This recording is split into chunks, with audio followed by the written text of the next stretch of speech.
عن طريق الأمم المتحدة، هي أطباء بلا حدود. يعني نحن انصابينا. القامش اللي جيت هنا؟ لا، جينا من القامشي، جابونا على إدلب.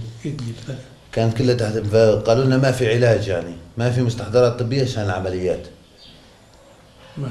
فعبرونا في الليل. أنا ما كنت في وعي تام، يعني كنت أخفى وأصحى وأخفى. كان ينقص دمنا بوش، يعني ما في عندنا دم. فصرنا مشفى 500. صحيت أنا، قالوا لي هذا مشفى بيشوز في أورفا. كان في بيناتكم مريضين اللي جيتين وقت كلياتنا نحن المستشفى؟ أنت كله الضيعة كلها مريضين كنت؟ لا مو ضيعة، نحن مو أشخاص، نحن أونيتش أرقداش، يعني أقرباء، يعني ما بعرف كيف قريب. أقرباء وأصدقاء يعني. بلي. من نفس الضيعة يعني، أما مو نسوان وأواليد. بلي. يعني مقاتلين كنا، أما ما لنا علاقة، يعني قذيفة جد. ما كان في وعن طريق الأمم المتحدة فتنا. تعالجت تقريبا بمقارب 25 إلى شهر، يعني 27 يوم تقريبا بالتحديد، يعني مشفى أورفا. طلعنا من أورفا، رجعونا على إدلب. إدلب كان تحت سيطرة الجيش الحر وقتها. ضلينا في إدلب مقارب 6 شهور. من بعد هذا ما رحتوا على منطقة الحسك والقامشتي بالمرة. طلعت من إدلب، عبرت هنا على تركيا. في عندي اختي هون، زوج اختي مزوج جاي يشتغل هون. حكيت معه، قال لي تعال هون سيرتي منيحة وهيك. فاجيته على سيرته. بعد ب6 شهور جبت أواليدي. يعني أنا صار لي 5 سنين هون. Övaliydi salın. Urfa'ya gelirken gelmeden önceki durumu anlattı. Suriye'de artık olaylar öyle bir hale gelmişti ki tek mermi atmadan ülkeyi ele geçiren çeşitli gruplar bunları kendi benliklerine, kendi taraflarına çekmek için baskılar uygulamaya başladılar.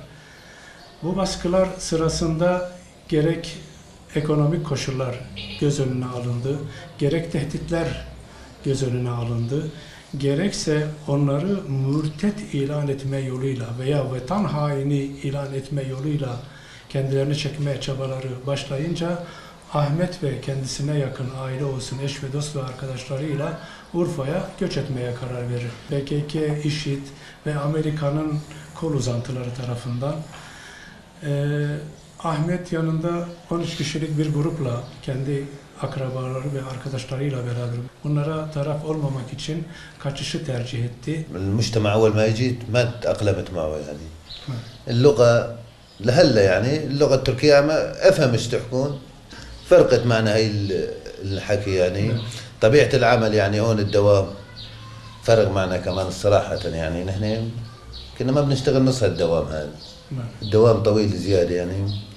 فبلشنا نتعود أول بأول، نتأقلم بأول بأول. والحمد لله يعني الشعب طيب صراحة يعني. وشفنا إسلام بكل معنى الكلمة. وساعدونا يعني أهل المدينة السعرت أشم شافوكين أشم أروكين يعني ما كانوا يعني ما يحسسونا أنه قربة حقة يعني. يعني تيقول لك أنت غريب وأنت سوري وهيك دي، يعطيك نظرة مو كويسة. هي ما شفناها منه يعني. سمعنا نحن كثير أنه فيها الحكي هذا. نحن وين في سعرت؟ لا والله ما شفنا يعني. إن جد احتضنونا. وأنا أكثر استأجرت بيت في السوق صراحة يعني. أول ما جيت ما أعرف عالم هيك، فاستأجرت عن طريق شخص يعرف يحكي اللغة العربية يعني هون السعردية. فأول شهرين ما قبل ياخذ مني الزلمة صاحب البيت. أنا قلت له شو السبب؟ قال لي أنت جاي جديد وسوري، فهو بده يعطيك اياه لوجه الله، واذا ما صار عندك كمان لا تدفع لقدام لحتى يصير عندك اعطيه الاجره. إيه والله هذا طيب منه يعني. انا يعني كثير الشكر اهل السعوديه يعني. هم طيب كثير معنا يعني. Siirt'e geldiğimizde Siirt halkının hoşgörüsüyle karşılaştık. Burada deyim yerindeyse bize muhacirliği yaşatmadı Siirt halkı. Gereken bütün misafirliklerini gösterdiler bize.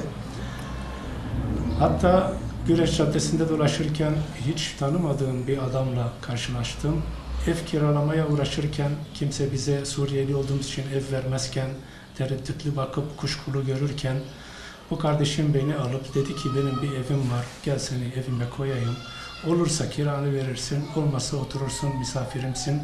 Kesinlikle böyle bir icra yolu bir şey yapmayacağım sana. Gelmişsin, muhacirsin, bizler de ensarız. Ne gerekiyorsa yapmaya çalışacağız. بعد أحمد من طفيت بعد شغل إيش بلشت أعمل حمال.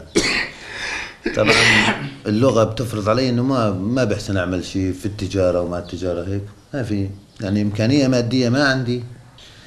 بعمل سيارة، بروح الإنشاءات، أعمل يوميات، عملته قالبت شيء، عملته دامرت شيء، عملته لحتى تعلمت شوي اللغة.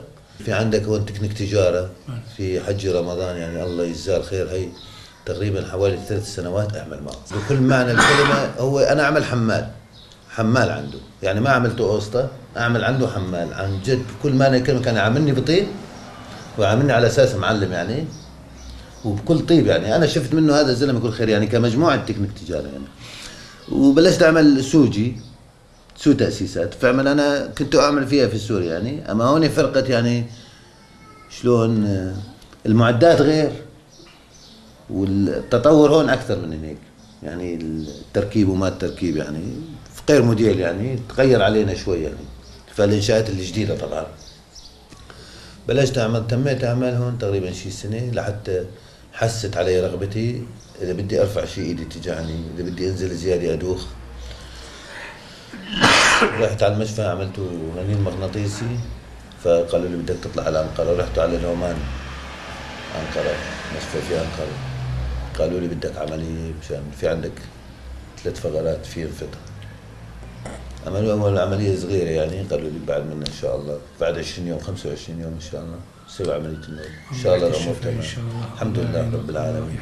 Siirt'te yaşam koşulları geldiğimizde zordu, çetindi. Bizden önce gelen yakın çevrelerdeki Suriyeliler var. İşleri almışlar. Burada iş gücü ucuz. Suriyeliler neredeyse beleş fiyatına çalıştırılmaya çalışılıyorsa da Siirt'in ekonomik koşulları bunu el verdiğinden biz onları hor görmedik. Çünkü Siirtli de bu şekilde çalıştığından dolayı biz alınmadık. Biraz daha az olsa bile biz katlanırız. Bir gün vatanımıza döndüğümüzde biz bunu telafi ederiz düşüncesiyle işimize sarıldık. Geldiğimizde ekonomik koşullarda paramız yoktu, pulumuz yoktu. Ticarete atılamıyorsun, sanayi yapamıyorsun, hayvancılık yapamıyorsun, hiçbir şey yapamıyorsun. Bizim yapabileceğimiz işler bize göre kalıpçılıktı, demircilikti, hammallık veya diğer iş gücü, su tesisatçılığı vesaire yaparken tanıştığımız iyi insanlar var Siirt'te. Onların yanlarında 3 yıl kadar çalıştık. Daha sonra ben rahatsızlanınca boynumdaki oluşan fıtıklardan dolayı, kollarımdaki kireçlenme ve romatizmalardan dolayı çalışamaz duruma düştüm. Şu anda hayat mücadelemi çalışamaz bir şekilde yardımlara bağlı olarak sürdürmeye çalışıyorum. Ben, kızlarım ve 2 çocuğum ve eşimle beraber.